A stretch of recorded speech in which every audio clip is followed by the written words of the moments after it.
ओम सभी को नमस्ते। आज हम आपको एक किसान से मिलवाएंगे जो हमारे गुरुकुल के ही पास, बिल्कुल बरोना गुरुकुल है, उसके पास में हल चला रहे थे। और हमेशा हम देखते हैं कि आज भी रामवीर जी इस परंपरा को बहुत ही अच्छी प्रकार से बचा रहे हैं। हम रामवीर जी को देखते रहते हैं कि हमेशा बैल से ही खेती करते हैं, हमेशा हल खेतों में चलाते हैं। और आप देख सकते हैं सामने ये हल है और इसमें दो बैल जुड़े हुए हैं जो रामवीर जी बड़ी अच्छी प्रकार से इनको रखते हैं। कितने सुंदर बैल हैं। और हम बताना भी चाहते हैं कि हमारे देश की परंपरा बहुत ही बढ़िया थी, कभी बहुत ही अच्छी थी। ये तो धीरे धीरे हमारी परंपरा टूट गई, जिसके कारण हम बाद में आधुनिक मशीनों पर आ गए। नहीं तो पहले हमारे पूर्वज जो हमारे बड़े होते थे वे सभी बैल रखते थे, हल रखते थे, खेती में बड़ी ही खेत में बड़े सुंदर रूप में बैलों को चलाते थे, हल चलाते थे। और वे बड़ा ही सुंदर लगता था। और उससे एक लाभ और भी था जीवन में कि जब बैल खेतों में चलते थे, हल से खेती होती थी, तो एक तो खेती बहुत बढ़िया होती थी। उसमें जैसे बैल खेत में चलते हैं, वो मूत्र आदि करते हैं, गोबर करते हैं, उससे भी लाभ मिलता है, मिट्टी की उर्वरा शक्ति बढ़ती है।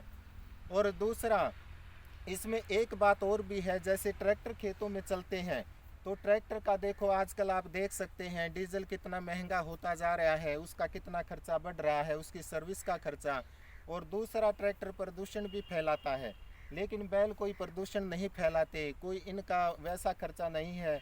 ये तो कुछ घास फूस खा के, थोड़ा चने आदि खा के इस रूप में अपना गुजारा कर लेते हैं। और उसमें ये लाभ हमको बहुत ज़्यादा देते हैं। लेकिन आजकल हम कहते हैं गाय बचे बैल बचे। आप विचार कर सकते हैं, जब गाय घरों में नहीं रहेगी और बैल खेतों में नहीं चलेंगे तो गाय और बैल कैसे बचेंगे।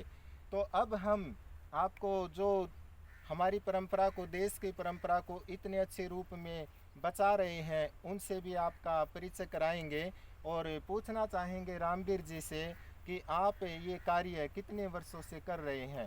रामवीर जी। हाँ जी। हाँ जी, नमस्कार जी। मैं जिस सन 70 से अड़बाने लगा था,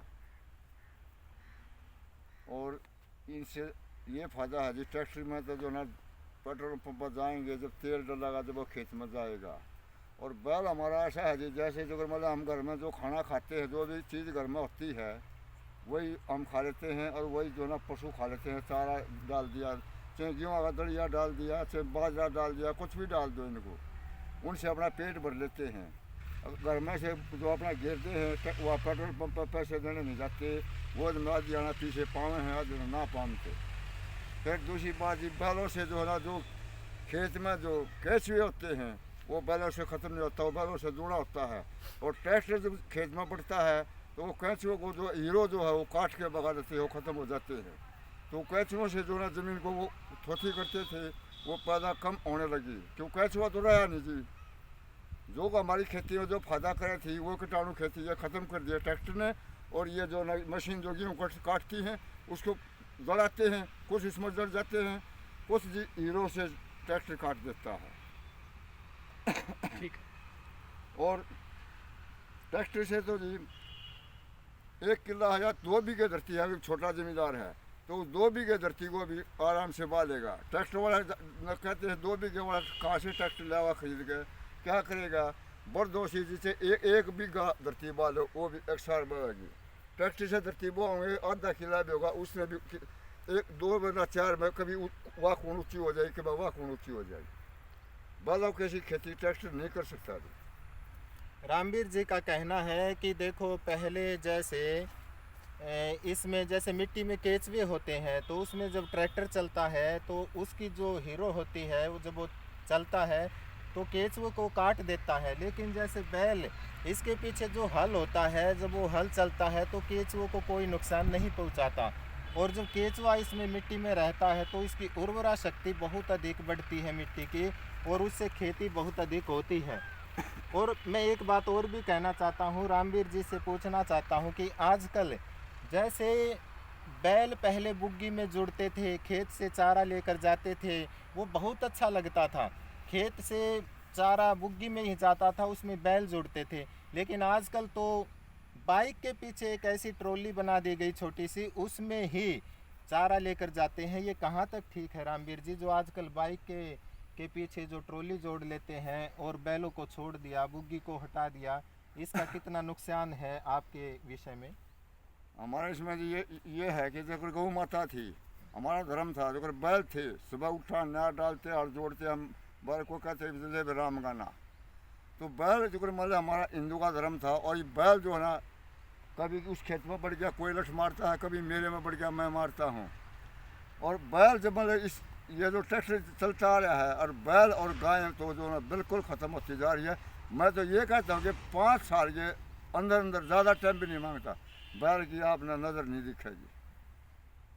रामवीर जी का कहना कि ऐसे हालात बन चुके हैं कि बैल फिर नज़र नहीं आएगा हमारी परंपरा में। खेतों में ऐसे हालात बना दिए गए हैं, इनको बहुत ज़्यादा पीड़ा है, बहुत अधिक अंदर से दुख है इस चीज़ का।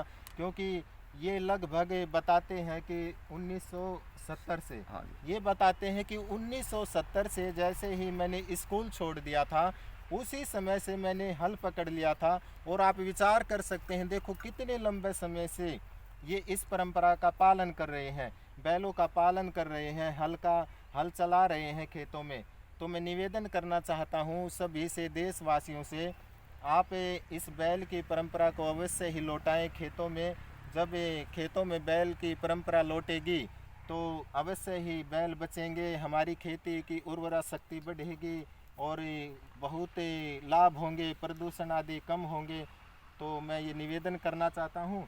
और अब एक बार रामवीर जी से निवेदन भी करेंगे कि आप इस हल को कैसे चलाते हैं, एक बार चला के दिखाएं।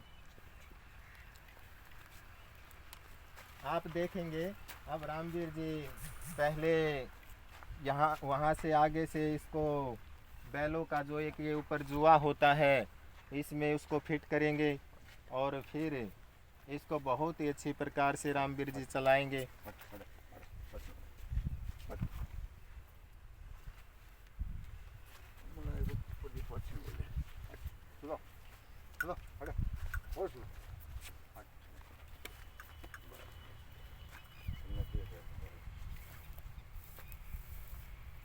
आप देख सकते हैं, देखो कितने सुंदर बैल हैं, कितने सुंदर लग रहे हैं। हमें भी बड़ा दुख होता है जब ये परंपरा हमें दिखाई नहीं देती। आजकल ये हमारे पूर्वज कितने अच्छे अच्छे बैल रखते थे, खेतों में कितना बढ़िया लगता था, आप देख सकते हैं। तो निवेदन तो हम बार बार ही करेंगे देशवासियों को, अपने किसानों को, कि अवश्य ही बैलों को लौटाएं। अब आप देखेंगे रामवीर जी इसको आपको चला के भी दिखाएंगे। देख सकते हैं आप देख सकते हैं नीचे की ओर, देखो कितनी अच्छी तरह से यह मिट्टी को बहा रहे हैं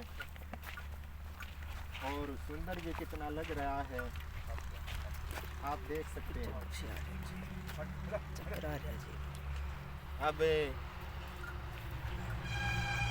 रामवीर जी इसको वापस मोड़ के इस तरफ ला रहे हैं। देखो कितना सुंदर लग रहा है। और इसमें एक बात मैं और भी कहना चाहता हूँ, जो बैल चलाते थे, हल चलाते थे, वे शारीरिक दृष्टि में भी उनका परिश्रम बहुत अधिक होता था। ये जो आजकल कहते हैं ना कि घी हजम नहीं होता, दूध हजम नहीं होता, ये सब चीज़ें सेट नहीं होती पेट के अंदर, ये इसीलिए नहीं होती कि परिश्रम नहीं होता।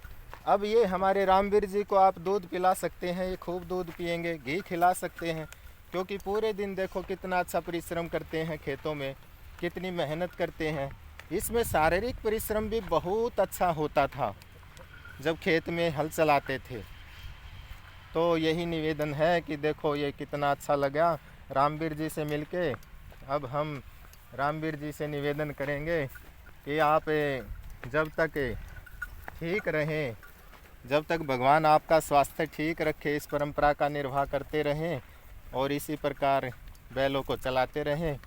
तो रामवीर जी का भी बार बार धन्यवाद करते हैं और देशवासियों को निवेदन करते हैं अपनी परंपराओं को बचाएं। ओम शम।